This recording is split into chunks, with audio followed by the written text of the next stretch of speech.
자, 교재 49쪽입니다. 중간에 4번 사무소의 공동사용이라는 단원에 접어들었습니다.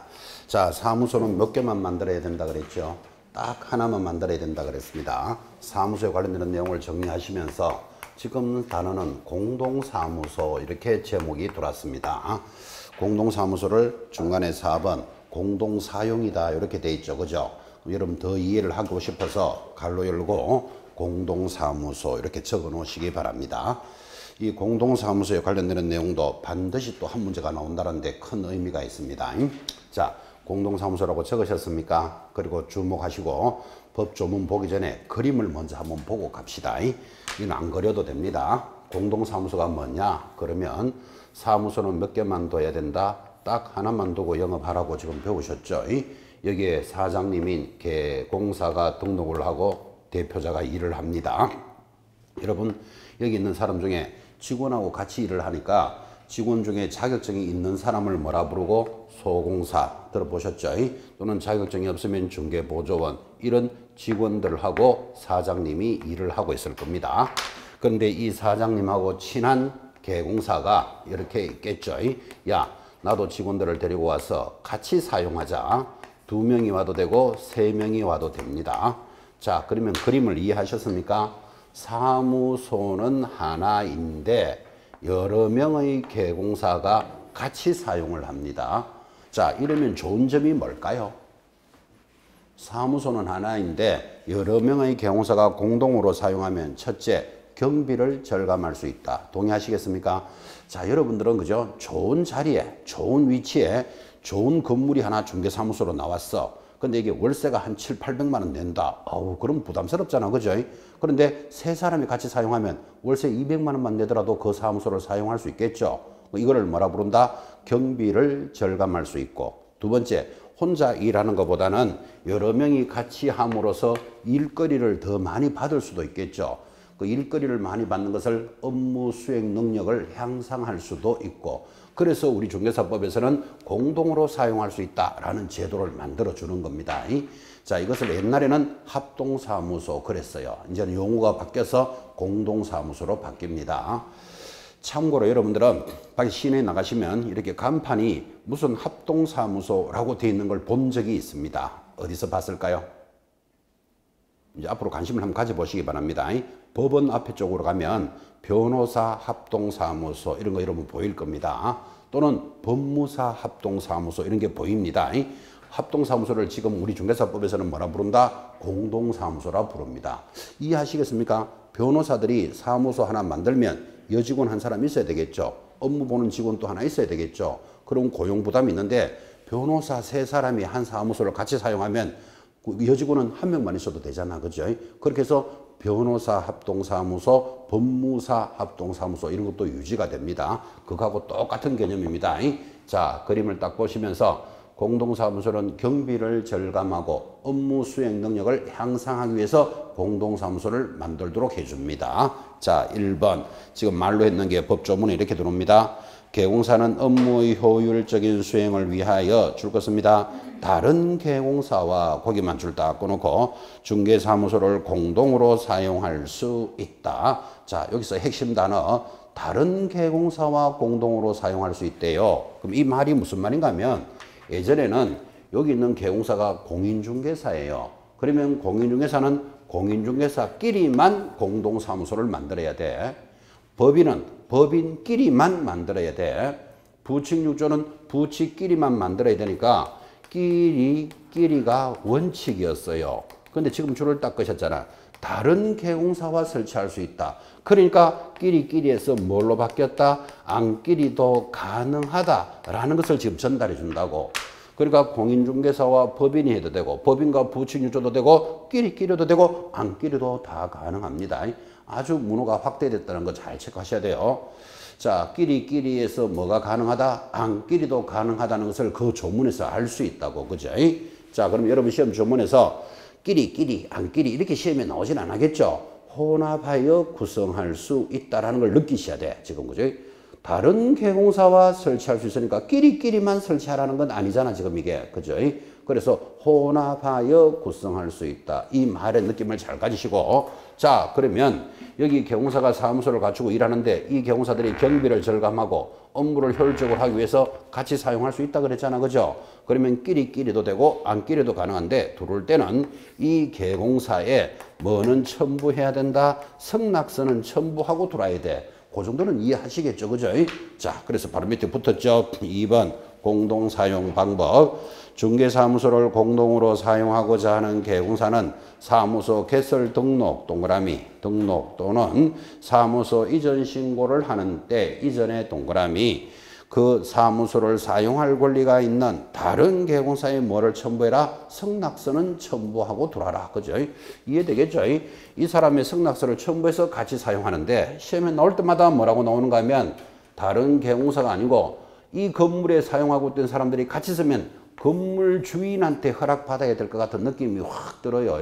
그래서 건물 소유자의 승낙서가 아니고 누구의 승낙서다?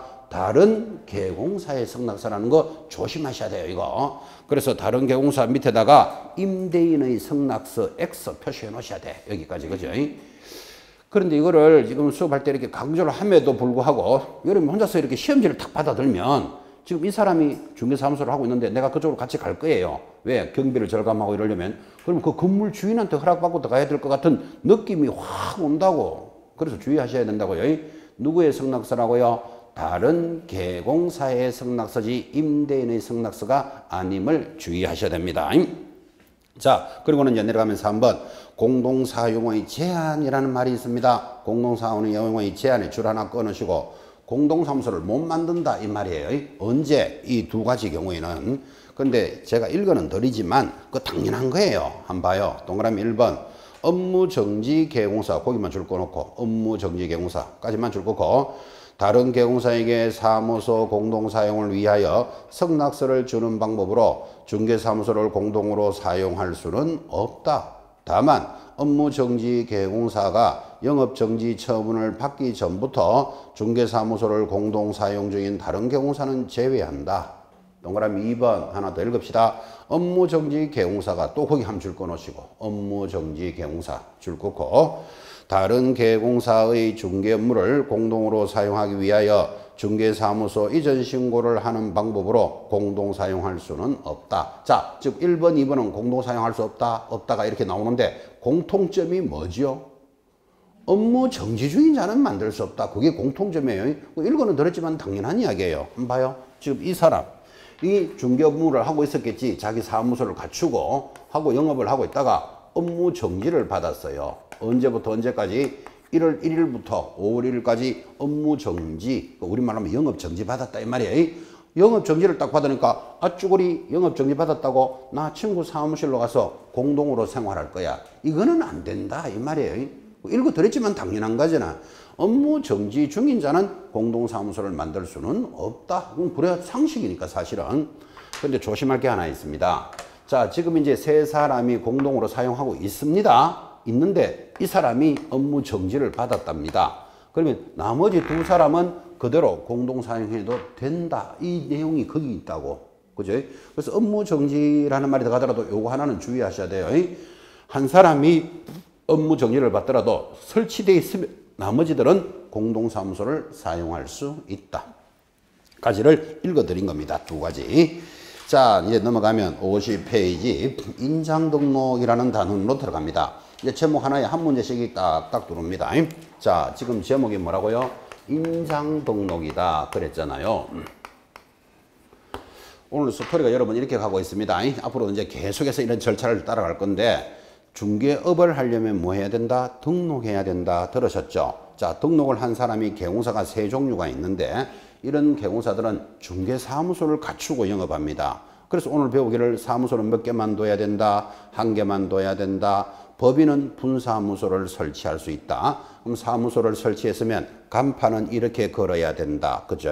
그 다음에 간판을 걸고 영업하는 자가 광고를 할 때는 어떤 것을 주의해야 된다. 인터넷으로 광고할 때는 소면, 가격도 적어야 된다. 이런 게 진행되는 거예요. 그 다음에 간판을 걸고 영업하던 자가 사무소를 이전하거나 폐업하면 간판을 철거할 의무도 있다. 이런 거 들으셨죠? 그죠? 그 다음에 광고를 할 때는 부당한 표시 광고를 하면 안 된다. 그까지 들으셨고, 이제 사무소를 만들었으면 사무소 안에 게시해야 될 게 4가지가 있다. 뭐 등수보자는 게시돼 있다. 그러놓고 영업을 한다. 그죠? 그 다음에 이제 사무소 이전에 대해서 공부했습니다. 이사부터 하고 한 날로부터 10일 내로 신고한다. 그 다음에 분사무소 설치 이런 걸 공부하셨는데, 이제 이렇게 사무소를 설치하고 영업하는 자가 사무소를 공동으로 사용할 수도 있다. 공동 사용하면 좋은 점이 뭐다? 이거 공부했고, 주의해야 될 게 몇 개 있죠. 어떤 거 끼리도 가능하고 안끼리도 가능하다. 느낌 쫙 왔습니까? 그 다음 사용할 때는 기존에 사용하고 있는 개공사의 성낙서는 첨부해서 같이 사용해야 된다. 그죠? 자, 그럼 이제 공동사무소까지 들었다면 이제 사무소에서 중개업을 이제 시작하겠죠. 사무소를 만들었으니까. 그러면 인장을 등록해야 된다라는 단원에 접어들었다고요. 자, 묻기를 인장이 뭘까요? 인장이 도장이죠. 지금부터 도장을 등록해라. 그런 뜻이에요. 그럼 이해하시기를 왜 도장을 등록할까? 이렇게 이해합니다. 여러분 계약서를 작성하고 나면 도장을 탁 찍죠. 근데 이 계약서가 사고가 났어. 뭔가 잘못됐겠지. 사고가 나면 몇 천만 원의 손해가 발생할 수 있습니다. 근데 개공사는 내가 작성한 계약서가 아니라면 책임질 필요 있다 없다? 없지. 사고 난 거 다 내가 책임질 수는 없는 거잖아. 그지? 그러면 계약서가 문서가 사고가 나면 이걸 누가 작성했느냐 책임을 소재를 하기 위해서는 거기 도장을 딱 찍은 걸 보면 안다고. 그래서 영업을 할 때는 인장을 등록해 놓고 영업해야 된다라는 단원이에요. 책임 소재를 정확하게 하고 개공사를 보호할 수 있는 조치를 하기 때문에 인장을 등록한다. 사용하는 도장을 등록하라 라는 뜻이에요.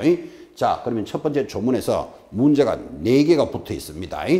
자, 동그라미 1번 제가 읽어드리고 시험에 물을 테니까 대답하시기 바랍니다. 읽어드립니다.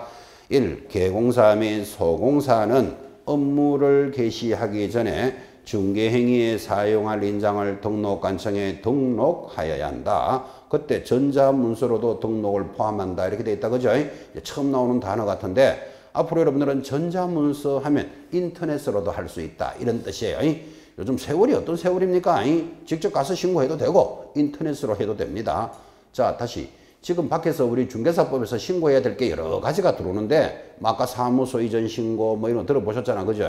이 놀 때 전자문서가 많을까요? 직접 가서 하는 방문 신고가 많을까요? 전자문서가 99%입니다. 99%. 그죠? 그런데 방문해야 될 게 딱 하나 있습니다. 그래서 그게 시험에 나옵니다. 그래서 일단은 세월이 어떤 세월인데 전자문서를 포함한다. 이 말은 당연히 이해하셔야 돼요. 자, 이 1번 지문에서 조문에서 시험에 문제가 4개가 붙어 있습니다. 지금부터 묻습니다. 인장을 등록할 사람이 누구랍니까? 거기서 찾아내겠습니까? 개공사 및 소공사는 이랬잖아요. 그러면 인장 등록한 사람은 몇 사람? 2사람. 그럼 이 사람들이 문서를 작성할 수 있는 사람이에요. 여기 중개보조원은 인장 등록하지 않는다. 이건 자동으로 알아들어야 돼. 그 다음 2사람이 언제까지 인장을 등록하래요? 업무 개시 전. 이거 찾아내겠습니까? 업무를 하기 전까지만 등록하면 돼. 근데 이거를 업무 개시 7일 전까지 이런 문제에 당한다고 여러분들은. 그죠? 언제까지? 업무 개시 전까지. 그 다음에 어디 가서 등록하래요? 등록관청에 등록해야 돼. 등록관청은 어디라 그랬습니까? 사무소가 있는 시장, 군수, 구청장. 장소 나왔죠? 등록관청에. 자, 마지막으로 묻는 거. 등록합니까? 신고합니까? 허가받습니까? 등록합니다. 그죠? 그래서 그 지문 하나에 문제가 4개가 숨어 있다. 지금 이렇게 했습니다. 자, 다시 인장을 등록할 사람 누구? 개공사 및 소공사 2사람입니다. 언제까지? 업무 개시 전까지. 이걸 업무 개시 7일 전까지 이런 데 당하면 안 된다고요. 업무 개시 전까지. 어디 가서 등록해야 된다? 사무소가 있는 시장, 군수, 구청장이지 자기가 영업하고 있는 동사무소 이런 데서 하는 거 아닙니다. 시장, 군수, 구청장에게 언제 뭐합니까? 등록합니다. 신고사항이 아니라는 걸 조심하셔야 돼. 그죠? 옆에다가 신고해야 한다. X 이런 거 표시해 놓으셔야 됩니다. 그 지문 하나에 문제가 4개가 숨어 있는 걸 지금 짚어드렸고, 또 여기 개공사가 탁 누르면 자동으로 여러분들은 3사람이 보여야 돼요. 이게 3사람이 자동으로 보일 때 여러분은 이제 공부가 돼 가는 거예요. 그 내공이 쌓인다. 이렇게 말해요. 자, 개공사 하면 자동으로 누구? 법인인 개공사, 공인중개사인 개공사, 부침육조가 있다고 지금 계속 공부하고 있습니다. 그러니까 이 개공사 종류 중에서 제일 많은 거 뭐 공인중개사 대략 한 80% 된다 그랬죠. 법인은 5%, 부칙육조는 한 15%인데 부칙육조는 자꾸 줄어들고 있습니다. 이런 수업도 한 적이 있습니다. 자, 그러면 결국은 인장을 등록할 사람은 모두 몇 사람? 4사람이 등록하는 거예요. 그죠? 개공사 하면 3명이 착 보이니까. 자, 그때 2번 인장 등록을 하지 않거나 등록하지 않은 인장을 사용하면 줄 걸까요? 개공사는 업무 정지 받습니다. 소공사는 자격 정지 사유죠. 이제 위반 사항은 천천히 해도 됩니다.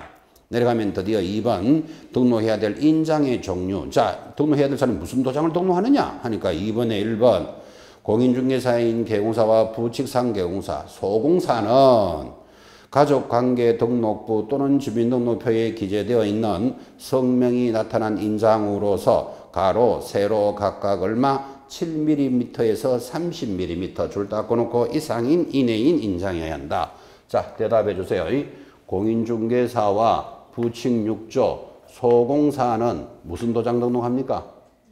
주민등록상에 이름이 있고 주민등록표상에 이름이 있고 실제 이름으로 하라 이 말이겠죠. 크기가 가로, 세로 7에서 30mm 이내인 인장을 등록합니다. 그래서 우리는 이 도장을 일명 뭐라고 부른다? 막도장이다 이렇게 부르는 거예요. 자, 한번 물어봅시다. 여러분 집에 막도장 하나 있습니까? 그 막도장이 크기가 7mm에서 30mm 안에 들어가고 거기 있는 이름들이 주민등록상에 있는 이름입니까? 그럼 이 도장을 보고 여러분들은 뭐라고 부른다? 막도장 이렇게 부르잖아. 그죠? 밖에서 인감도장 쓸 일이 많을까요? 막도장 사용할 일이 많을까요? 그거 전부 다 막도장 사용합니다. 인감도장 잘 사용 안 합니다. 인감도장은 뭐 집을 사고 팔거나, 그죠? 사망보험금을 받거나, 집을 사고 팔 일이 1년에 잘 있다 없다? 몇 번 없잖아요. 사망보험은 평소에 한 번 있어요. 죽으면 받는 거. 이런 큰 거래를 할 때 인감도장이 필요하지 평소에는 인감도장 쓰는 거 아니죠. 우리가 뭐 요즘 도장도 안 쓰고 전부 사인다 하는 세월이지만 도장을 썼다 하면 막도장이에요. 은행 가서 통장 개설할 때 인감도장 가져간다, 막도장 가져간다. 막도장이잖아요. 거의 다 쓰는 게 막도장이에요. 왜 이 말을 강조하는가 하면 공인중개사와 부칙육조, 소공사는 인감도장을 등록해야 한다라던 시절이 있었어요. 근데 지금은 이제 바뀌었어. 뭘로 바뀌었다? 가로, 세로 7에서 30mm인 인장. 우리 일명 이걸 막도장을 등록한다. 이걸 강조하는 거예요.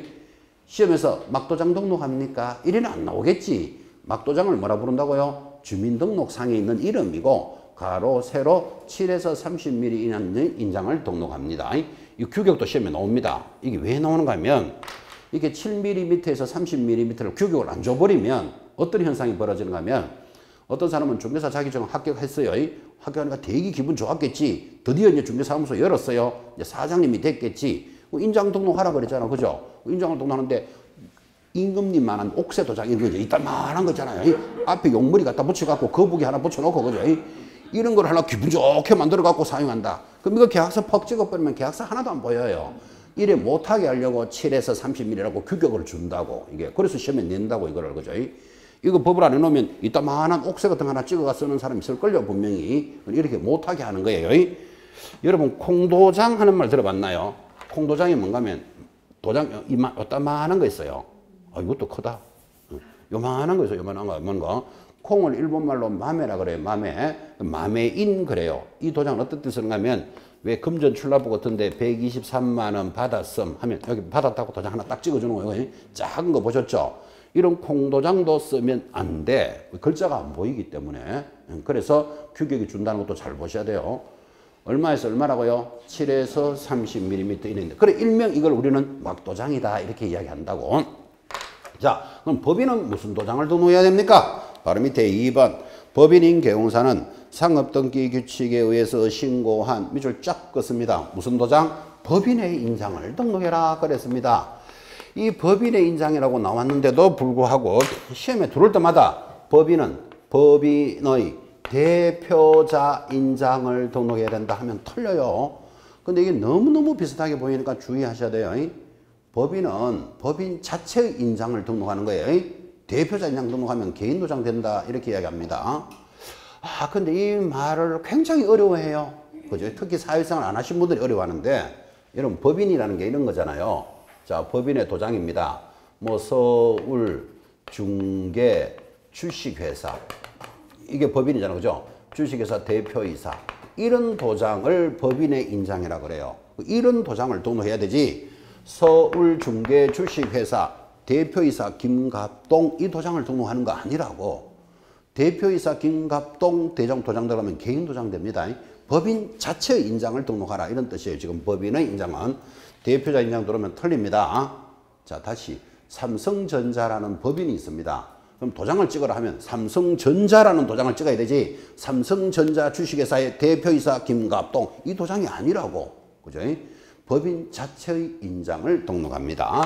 자, 법인에는 법인도 있지만 아까 공부하셨죠? 지점이 있습니다. 지점을 뭐라고 그랬죠? 분사무소. 분사무소는 무슨 도장일까요? 바로 밑에 3번.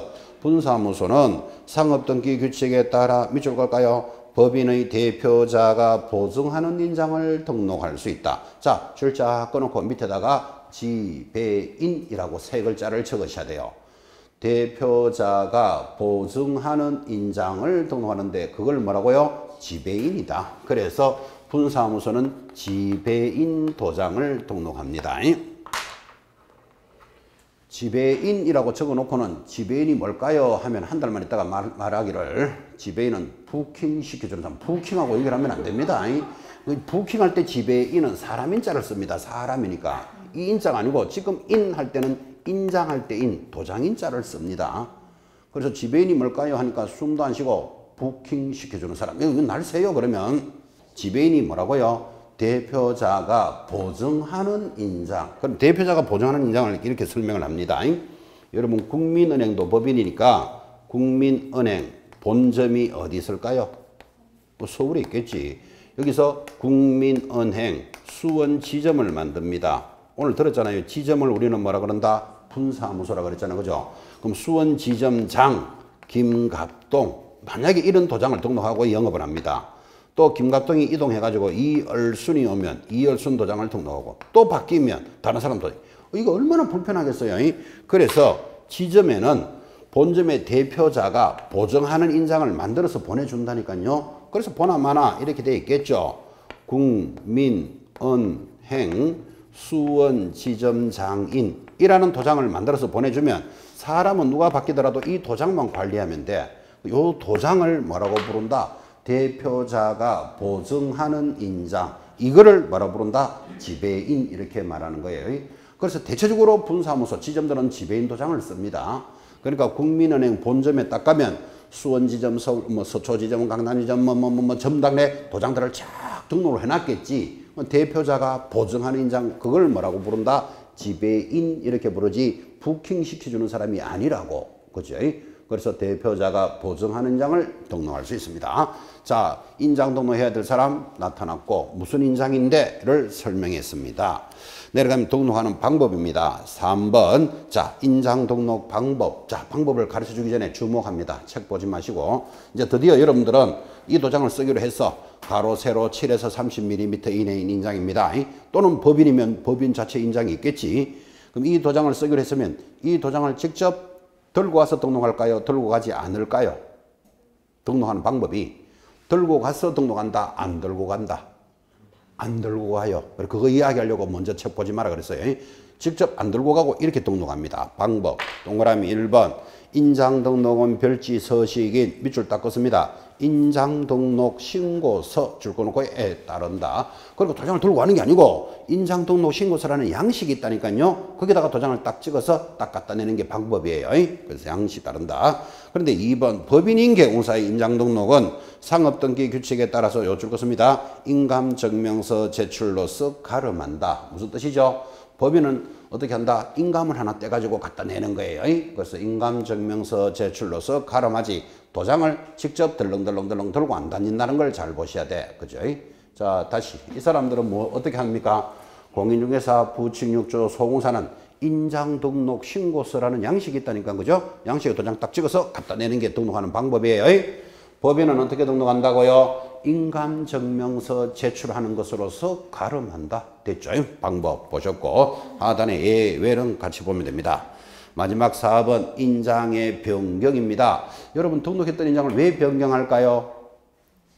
잊어버리거나 못 쓰게 되면 변경하겠지. 그죠? 잊어버릴 수도 있고 깨질 수도 있잖아. 그죠? 그러면 제일 밑에 동그라미 1번 개공사는 또는 소공사가 등록된 인장을 변경을 하면 변경일로부터 며칠 내로 7일. 이거 보기보다 시험에 잘 옵니다. 7일에 변경된 인장을 등록관청에 등록해야 한다. 전자문서로도 할 수 있다. 그죠? 그리고 내려가면 큰 2번 이런 변경 등록 역시 인장 변경 신고서라는 신고서 양식이 있다라고 설명해 줬습니다. 여기 있는 7일을 그죠? 여러분 어디로 갖다 붙이는가 하면 제일 위로 올리는 거예요. 제일 위 동그라미 1번 안 봐요. 개공사 및 소공사는 업무 개시 7일 전까지 인장을 등록해야 된다. 이렇게 들어가면 틀리잖아 봐요. 그죠? 이 7일을 어디서 받는 거를 거기 더 갖다 붙여 놓는다고. 그래서 주의하셔야 돼요. 이거를. 들을 때는 편안하게 듣는데 시험 문제 칠 때는 문제 칠 때마다 틀린다니까. 그죠? 자, 다시 인장 언제까지 등록합니까? 업무 개시 전까지. 변경할 때는 언제까지? 7일 내로. 됐죠? 이거 딱 의식해 놓으셔야 돼. 어떻게 움직인다. 이렇게 전달했고. 제목 하나에 한 문제라 그랬죠. 자, 이제 사무소를 갖추고 영업할 때는 인장 등록하고 영업해야 돼요. 그 인장 등록은 어떻게 하고, 무슨 도장을 등록하고, 언제까지 하고, 이제 이런 것들이 정리가 됐다면, 오른쪽 51페이지, 휴업과 폐업이라는 단원으로 접어들었어요. 자, 물어봅시다. 휴업이 뭐지요? 좀 쉬는 거예요. 왜 쉴까요? 피곤해서. 그죠? 피곤해서. 어떤 사람은 잘 안 됐어. 그래. 뭐 잘 안 되기는 뭘 잘 안 돼. 피곤해서 쉬는 걸 휴업이라 그래요. 그 다음, 폐업은 뭐지요? 그만두는 거예요. 왜 그만두죠? 하기 또 안 됐어. 그런다. 그런 말 하지 말고 하기 싫어서. 그죠? 하기 싫어서 그만두는 거를 폐업이라 그래요. 자, 그러면 중개업을 하다가 이제 사무소를 차려놓고 영업하다가 개공사는 언제든지 좀 쉴 수도 있고 그만둘 수도 있어. 그 중요한 건 뭔가 하면 휴업, 폐업을 하는 건 자유인데 반드시 신고를 해야 되는 의무예요. 그래서 이제 이게 중요한 거예요. 그래서 제목이 휴업, 폐업, 신고라는 단원으로 접어드는데, 자, 부칙 6조인 개공사는 한번 폐업하면 자격증 따기 전에는 다시는 이제 개업을 못 하겠죠. 근데 공인중개사는 중개업을 하다가 언제든지 휴업해도 되고 또 다시 폐업해도 되고 한 달 있다가 다시 개업해도 되고 자격증이 있으니까 가능하겠죠. 자, 그러면 휴업, 폐업이라는 것도 이제 중개업을 하면서 이어지는 가벼운 단원인데 또 제목이 무조건 한 문제 나와요, 이게. 자, 이 단원에서는 제일 중요한 게 뭡니까 하면 동그라미 1번입니다. 개공사는 사모를 초과하는 동그라미 딱 하시고 이게 제일 중요한 단어예요.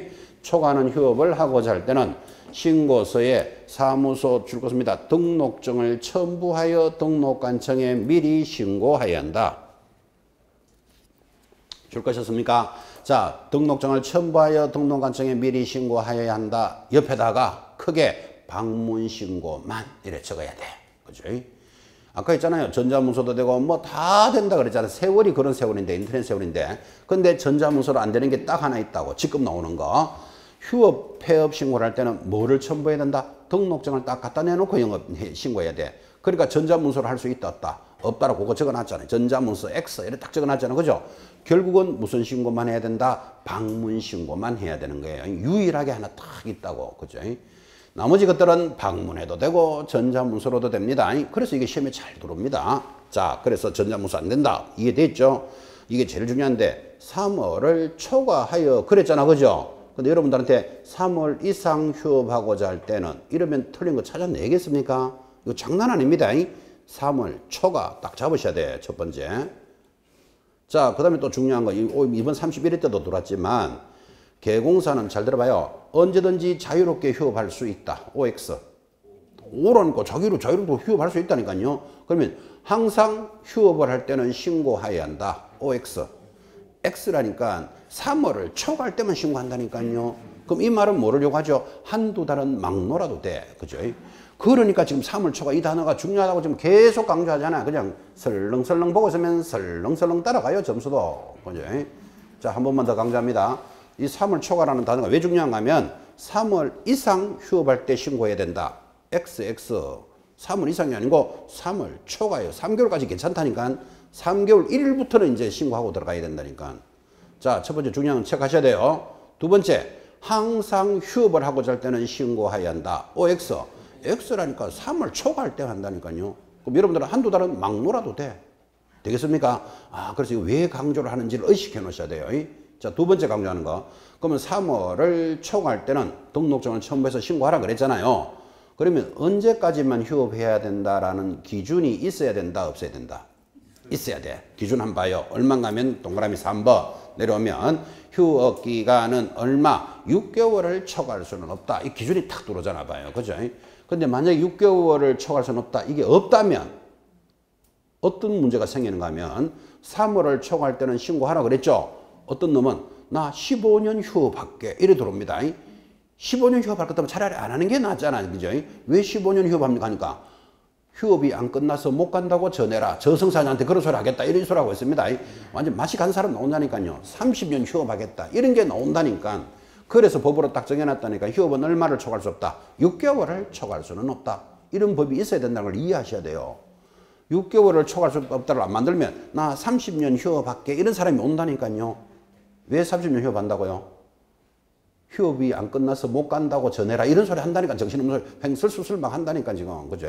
그래서 휴업은 얼마? 6개월을 초과할 수 없습니다. 그런데 바로 옆에 부득이한 사유가 있으면 6개월 이상 할 수도 있겠죠. 질병으로 인한 요양. 이것도 시험에 나왔어요. 요양, 동그라미. 징집으로 인한 이병. 이병이 뭐죠? 군에 가는 거예요. 이병, 동그라미. 바로 옆에 취학, 동그라미. 이런 부득이한 사유가 있으면 거러하지 아니하다가 6개월 초과할 수도 있다고요.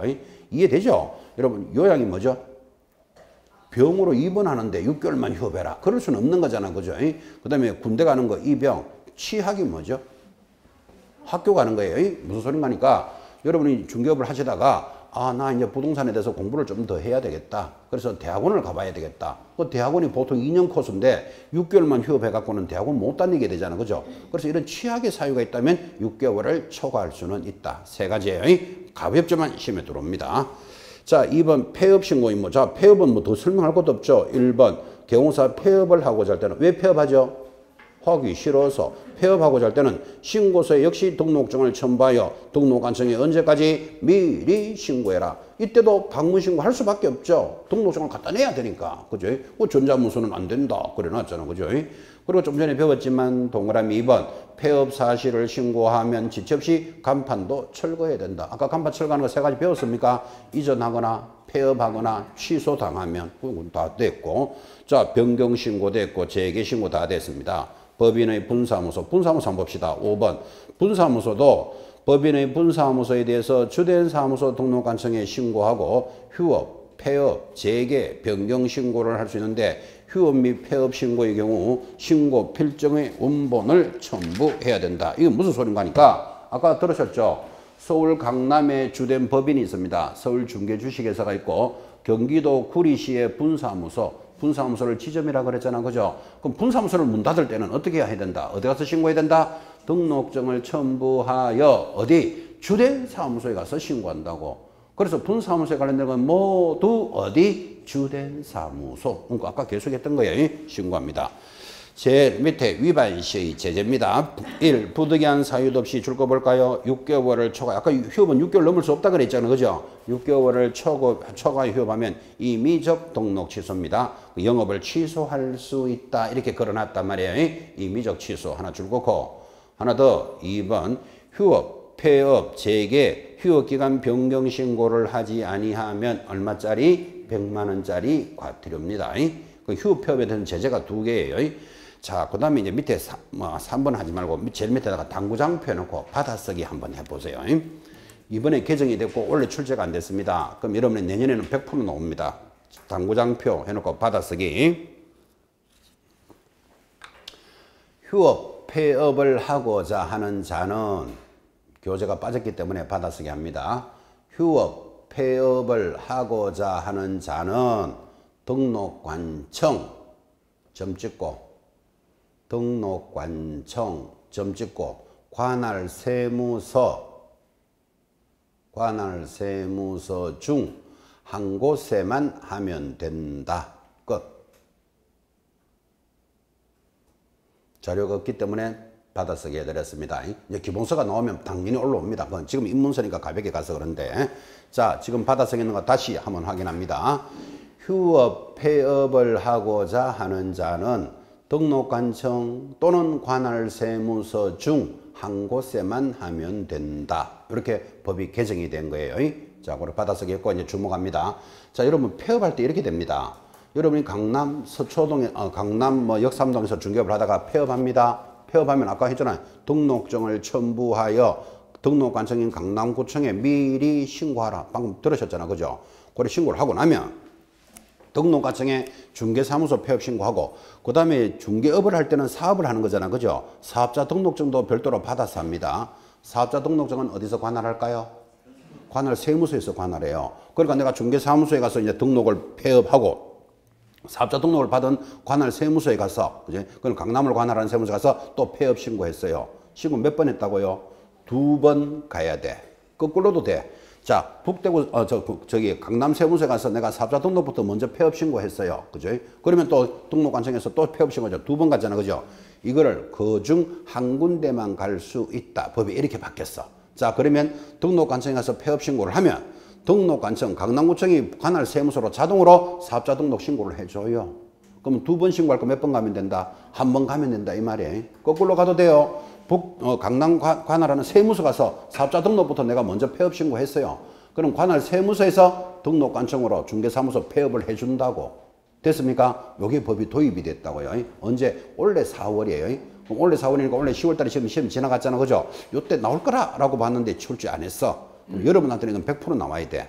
개공사를 편리하게 해주는 거다. 이런 뜻이잖아. 그죠? 이걸 알고 있느냐? 이렇게 묻는다고, 출제자가. 그래서 이제 이렇게 단순하게 좀 정리하시면 되죠. 지금 제가 그냥 받아쓰기 한 건 그냥 가볍게 이해만 시켰고, 기본서가 나오면 법 조문을 보게 될 건데, 폐업 신고 몇 번 하던 것을, 2번 가던 것을 몇 번만 가면 된다? 1번만 하면 된다. 요거 입력해 놓으시라고. 그죠? 그러면 제가 자세한 내용은 법 조문으로 확인할 거예요.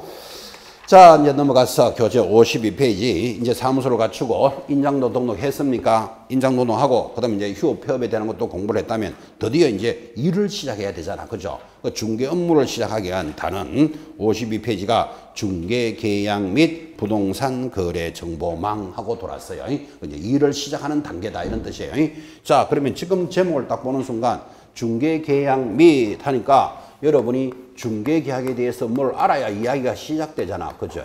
그래서 이제 처음 나오는 단어니까 중개계약은 그림으로 이해하셔야 돼요. 물건을 파는 사람, 갑이 있어요. 파는 사람을 매도인 이렇게 부르죠.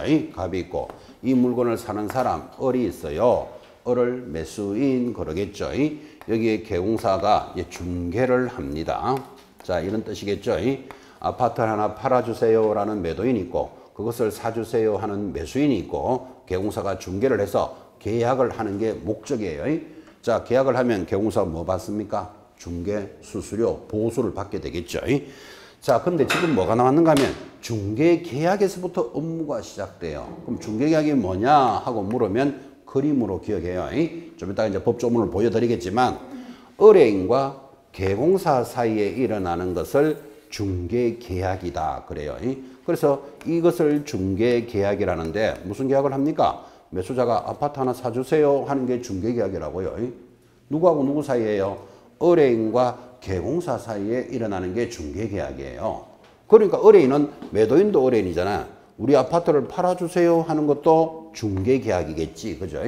그래서 의뢰인과 개공사 사이에 일어나는 것이 중개 계약이니까 앞으로 여러분들은 중개 계약이 무엇입니까? 하면 그림 보고 대답해요. 누구와 누구 사이에 일어나는 거다?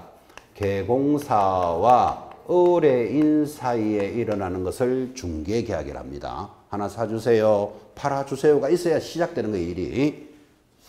이 중개 계약을 강조하려고 그죠? 항상 여러분한테 거래 계약하고 차이를 아십니까? 자꾸 이렇게 비교를 해주는데, 거래 계약은 갑과 을 사이에 일어나는 것을 거래 계약이랍니다. 다른 말로 매도인과 매수인 사이에 일어나는 게 거래 계약입니다. 명백하게 다름에도 불구하고 지금도 1년 이상 공부하신 분들, 특히 시험에 합격해서 현업에 있는 분들조차도 야, 중개계약과 거래계약의 차이가 뭐냐 이렇게 물으면 그놈이 그놈이다 이렇게 생각하는 사람이 태반입니다. 태반. 그놈이 그놈이다는 말은 구분 안 한다 이 말이에요. 지금 오늘도 밖에 나가서 여러분들은 그죠? 지금 현업을 하시거나 1년 동안 중개 공부를 하신 분들한테 오늘 계약을 하나 깨졌잖아. 할 때 계약이 거래계약인지 중개계약인지 구분 안 합니다. 오늘 계약했는 거 잘 되었나? 계약이 어떻게 되었나? 라고 말할 때 계약이 중개계약, 거래계약을 구분 안 하니까 그 다음부터 이제 점수가 엉망이 되는 거예요. 자, 여기 있는 거래계약이 무엇입니까? 하면 그림 보고 대답해요. 누구와 누구 사이에 일어나는 거다. 각과 을 사이에, 우리말로 매도인과 매수인 사이에, 그걸 다른 말로는 의뢰인과 의뢰인 사이에 일어나는 게 거래계약이잖아. 그죠? 명백하게 다르죠. 그거를 그놈이다 하고 있는 사람이 태반 50%는 넘는다니까요. 밖에 나가서 계약 잘했나? 계약이 깨졌나? 그 계약이 어떻게 되었나 할 때 중개계약인지 거래계약인지를 구분 안 합니다. 근데 밖에서는 구분 안 해도 돼요. 일만 잘하고 돈만 잘 벌면 되지만 시험 치는 수험생은 이게 구분이 안 되면 그다음부터 엉망진창 됩니다. 예를 들어서 중개계약서 있다 없다? 법으로 돼 있어요. 거래계약서 법에 없어요. 근데 없지만 이거는 중요하기 때문에 5년간 보관하라 이렇게 배워요. 근데 중개계약서는 법의 서식은 있지만 보관 안 해도 돼. 그죠? 그러니까 뭐가 달라도 다 다르잖아. 그죠? 이거를 근데 그놈이다 그러니까 언제는 양식이 있다 그랬다가 이번에는 또 없단다. 보관 안 한단다. 보관한단다에 정신도 못 차린다고. 그래서 이게 기초예요. 이거부터 잡으셔야 돼요. 자, 지금부터 이제 그림을 보고 다시 대답해요. 중개계약이 무엇입니까? 그림 보면서 의뢰인과 개공사 사이에 일어나는 것. 그게 중개계약이에요. 거래계약은 무엇입니까? 의뢰인과 의뢰인 사이에 일어나는 거예요. 확실하게 다르죠. 명백하게 다른데 이걸 그놈이다 이랬으면 날셉니다. 남학생한테 물었을 때 그놈이다 이렇게 대답한다면 여학생한테 물었으면 대답이 뭘로 나올까요? 웃을 일이 아니고 여학생한테 물으면 그게 그거다 이러고 있습니다. 절대로 그거 아니다. 이렇게 잘 구분하셔야 돼요. 그러면 이게 두 가지가 명백하게 다르니까 물어보자고. 어느 게 더 중요할까요? 다르니까 한번 물어보는 거예요. 어느 게 더 중요할까요? 그렇죠. 어쩐지 거래계약이 좀 더 중요하겠죠. 왜 그런가 하면 중개계약을 하는 이유가 거래계약을 하려고 하는 거잖아. 그죠? 좀 더 중요한 게 거래계약은 사실은 맞는데 이 중개계약은 누가 개입돼 있다? 개공사가 개입돼 있기 때문에 시험에 더 잘 나와요. 물론 거래계약도 중요하지만 그죠? 그래서 중개계약은 누가 개입돼 있다? 개공사가 개입이 돼 있다고. 개념을 딱 잡고 계셔야 됩니다. 자, 그러면 이런 중개계약에서부터 이제 일이 시작되는 거예요. 여러분 당연하지만 하나 사주세요, 팔아주세요가 와야 이제 일이 시작되잖아. 그죠? 그럼 이런 중개계약의 종류가 우리 법에는 일반적인 중개계약이 있고 전속 중개계약이 있어요. 이때 전속 중개계약은 시험에서 빠진 적이 한 번도 없습니다. 자, 그럼 이제 일단 가볍게 한번 확인해 봅시다. 교재 52페이지입니다. 일반 중개계약과 상단의 제목 1. 일반 중개계약 및 전속 중개계약 하는 거 찾았습니까? 그때 1번 내려가면 일반 중개계약. 자, 제일 법조문 보지 말고 제일 밑에 봅니다. 52페이지 제일 하단 동그라미 1번. 중개의뢰인은 중개의뢰 내용을 명확하게 하기 위하여 필요한 경우에는 개공사에게 다음 사항을 기재한 줄 것입니까? 일반 중개계약서 작성을 요청하여야 한다. 할 수 있다. 할 수 있다. 지금 이 말하고 있죠. 의뢰인은 하니까 갑이나 을이 의뢰인이잖아. 그죠? 아파트를 하나 사주세요 라고 개공사에게 중개계약을 의뢰할 때 이런 말로만 하면 분쟁이 생기잖아요. 얼마에 사주기로 했는데 수수료가 비싸다 싸다 이렇게 말이 많으니까 이런 중개했는 것에 대해서 중개계약서를 작성을 하여야 한다. 할 수 있다. 할 수 있다. 이렇게 들었다고. 작성은 해도 되고 안 해도 되는 걸 일반 중개계약이라고 그런다고요. 자, 그러니까 여러분 지금 저 봐요. 주목. 현장에 나가보면 여러분이 매수자가 한번 돼봐요. 부동산 하나 사는 사람이면 개공사에게 뭐 아파트 하나 사주세요 라고 말할 때 말로 합니까? 계약서 작성합니까? 전부 말로 하잖아. 여러분도 말로 하잖아. 지금 그죠? 자, 다시. 여러분이 매도인 집을 파는 사람이라고 쳐봐요. 개공사에게 우리 집 얼마에 좀 잘 팔아주세요. 말로 하지 문서로 적는다 안 적는다. 안 적잖아. 어떤 물건을 언제 팔아주면 수수료를 얼마로 합시다. 이래 적으면 내용이 더 정확하지만 현장에서 안 적는다니까요. 그래서 법에 뭐라고 되어 있는가 하면 이런 일반적인 중개계약서는 작성을 하여야 한다. 할 수 있다. 할 수 있다. 즉 해도 되고 안 해도 돼. 그런데 좀 이따가 내려오는 전속 중개계약서는 반드시 작성하도록 되어 있어요. 이제 그걸 구분하기 위해서 자, 일반 중개서는 작성을 해도 되고 안 해도 되는데 하게 되면 다음 내용을 반드시 적어야 된다. 제일 밑에 박스. 중개 대상물의 위치와 규모는 적어라. 물, 동그라미. 2번 거래 예정 가격 가 동그라미. 디귿 예정 가격에 대해서 보수. 자, 이거 4억에 팔리면 수수료는 얼마로 하자. 딱 적어놓고 영업해야 돼. 그래야 분쟁이 안 생기잖아. 그죠? 보수할 때 보 동그라미 보. 그 다음 마지막 개공사와 의뢰인간이 준수해야 될 사항 준. 아니다. 준이 아니다. 수에 동그라미 해야 된다. 수. 자, 개공사와 의뢰인이 준수해야 될 사항 수 동그라미. 자, 그래놓고 여러분들 그 지금 동그라미 있는 네 가지를 옆에 박스 빈 칸에 크게 적어봐요. 물, 가, 수, 준을 기재해야 된다. 지금 이거 이야기하려고 동그라미 해야 되는 거예요. 자, 일반적인 중개계약서는 작성을 해도 되고 안 해도 된다. 근데 작성을 하게 되거든. 다음 네 가지를 기재해야 된다. 네 가지 제목이 뭐라고요? 물, 가, 수, 준을 기재합니다. 물이 뭐였죠? 중개 대상물의 위치와 규모, 가, 예정 가격, 수가 준수해야 될 사항, 준수. 그 다음에 보수도 적어놓고 해야지 보수가 안 생기죠. 중개 보수할 때 수. 그래서 물가, 중개 보수할 때는 보죠. 물가, 수, 준을 기재된다. 에이, 제가 많이 헷갈렸다. 자, 다시 기억. 중개 대상물의 위치와 규모 어디 동그라미? 물. 거래 예정 가격 어디? 가. 그 다음에 예정 가격에 대해서 중개 보수할 때 어디? 물가 수준이니까 수 동그라미 수. 보수할 때 수 동그라미. 뭐 순수는 관계없습니다. 리얼 그 밖에 준수해야 될 사항 뭐? 준 동그라미. 그러면 앞으로 이렇게 기억하면 되겠네요. 일반적인 중개계약서는 작성을 해도 되고 안 해도 되지만 하게 되거든 반드시 뭐를 기재해야 된다? 물가 수준을 기재해야 된다. 그럼 좀 듣기가 편하죠. 그죠? 자, 지금 입문 과정에서는 물 하면 물이 뭔데? 가가 뭔데? 몰라도 돼. 아직 시험 때까지 시간 많이 남았어요. 그러니까 지금은 컨트롤에 탁탁탁탁 잡아내셔야 돼. 물가 수준이란 네 가지를 기재하는데 그 밑에다가 예를 들어서 취득에 따른 조세, 세금도 기재해야 된다. 그러면 틀리잖아요. 공법상 제한사항 기재해야 된다. X잖아요. 이런 게 답으로 줄줄줄 막 엮여 나온다고. 그래서 일반적인 중개계약서 작성을 해도 되고 안 해도 되지만 하게 되거든 반드시 뭐를 기재해야 된다? 물가 수준을 기재한다. 그렇게 따라가는 거예요. 네 가지 잡아놓고 천천히 익혀 나갑니다.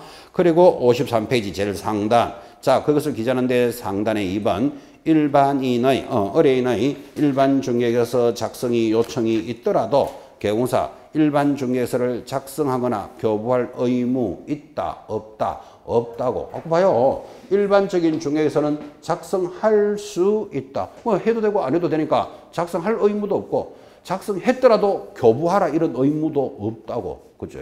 일반적인 중개계약의 특징이에요. 그럼 작성을 해도 되고 안 해도 되지만 하게 되거든 반드시 기재하는 게 뭐다? 물가 수준 네 가지는 기재해야 된다. 여기까지 공부한 거예요. 자, 지금부터 이어지는 단원이 전속 중개계약이에요. 전속 중개계약이 아주 중요하기 때문에 지금 일반적인 중개계약으로 이게 서론을 딱 깔고 출발하는 거예요. 10분 쉬었다가 내려가면 2번 전속 중개계약 시험에서 빠진 적이 한 번도 없습니다. 체크할 겁니다. 10분 쉬었다 갑시다.